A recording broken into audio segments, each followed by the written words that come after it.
We're crossing now live to Erin Weston, our reporter who is up on the Kilbirnie Hill. Alex, I'm standing overlooking Kilbirnie and Lyall Bay. From here you can look back across to what was the airport and towards Seatoun and Miramar. Now, as you can see, the airport has been severely damaged. That's along with large parts of Lyall Bay where many of the seafront houses have just virtually vanished. While many of the airport buildings are still standing, air bridges, planes and vehicles are littered everywhere. It's just a scene of destruction on the ground down there. There are cracks in parts of the runway and the whole area is covered with sand. Flights have had to be rerouted to Palmerston North. Erin, you're a Lyall Bay local. Can you tell us how you are holding up?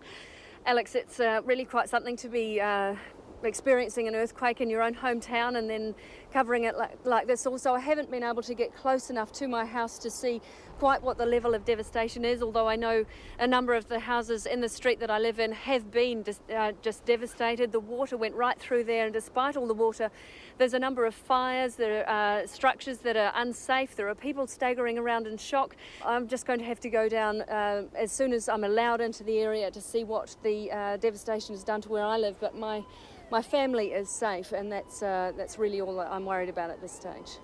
How about the other suburbs we can see in the background, Miramar and Seatoun? How are those people faring? Well, at this stage, Seatoun and Miramar are completely cut off and boat access is impossible.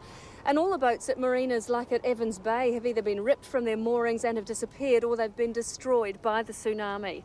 Now, earlier, before we climbed up on this hill, we were down on this side of the Mount Victoria tunnel, which has collapsed. Now, as you can see, this one driver has had a miraculous escape.